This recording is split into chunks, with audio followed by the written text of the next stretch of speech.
I guess you got to start this out with thank you for everybody. And there's actually people watching this on Ustream all over the place. So I owe everybody in this room thank you. I owe Andy, whose encouragement the first time I mentioned this was, nah, it'll never work. Devil's advocate. Exactly. Contrary position. There's so much going on with you guys and I put the numbers down, but it's about 6,000 CrossFitters today, about 6,500 CrossFitters. We're well over $1.5 million when the checks are all counted. And you guys are getting ready to do Fight Gone Bad. You're thinking about the speeches. You're watching me cry because my daughter came up and gave me an award, and Andy and everybody else. So can I ask you all just to take a moment of silence and focus on what we're really here for? And probably the easiest way to explain that is every year I make new friends at this event, and this year there's a guy at the Special Operations Task Force in Afghanistan who wrote and asked if they could do Fight Gone Bad. Now, if you guys have done the hero workouts, that's the unit from which Murph and Josh and those guys were killed. And they lost a guy this week. And it didn't even make the papers. Fight Gone Bad is hard, and CrossFit is hard, and asking your friends for money is hard. But if money solved the problem,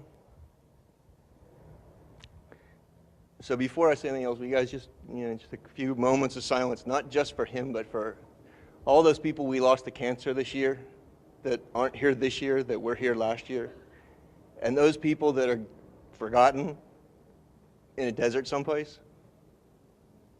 Just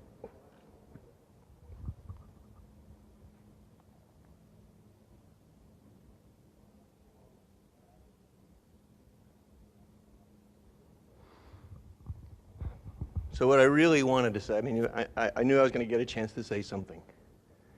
Fight Gone Bad takes 17 minutes. Like I was going to say, if money solved the problem would be solved. I wonder sometimes if the money puts more distance between us and the problem than it should, and if it actually really solves anything. Because you can't buy your way out of this. And how Fight Gone Bad came to be is, and everybody in this room knows this, is somewhere around 10 minutes there's some voice screaming in the back of your head that you can't do anymore. That you're connected with some pain that you will empathize with, at least to some degree, for the rest of your life. And what I'm going to ask everybody, all 6,000 of you, to do is I thank you for giving and I thank you for asking your friends for money. But this is what connects us. We have everything.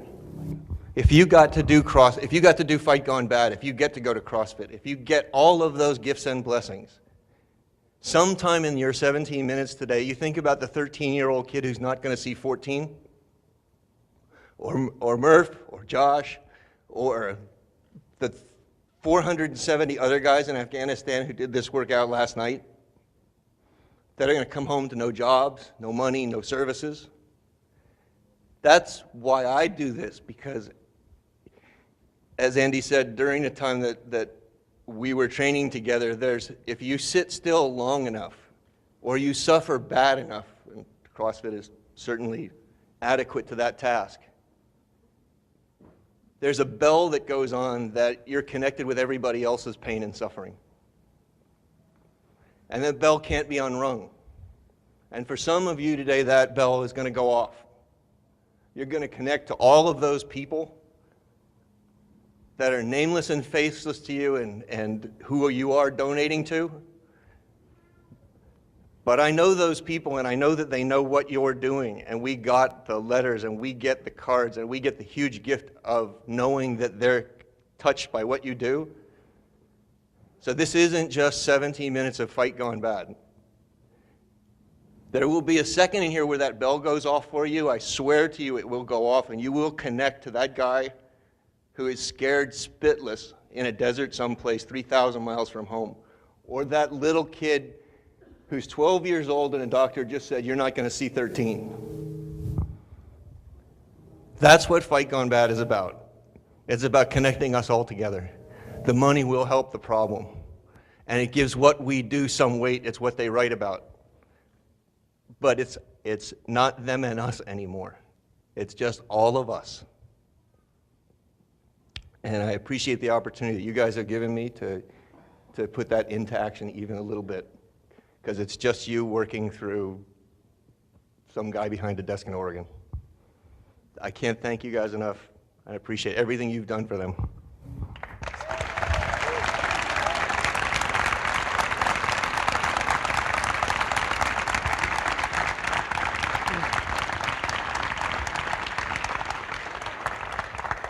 Can't really follow that up by anything better than the Star Smile banner. So Lee, can you come up and lead us? How are you? Good.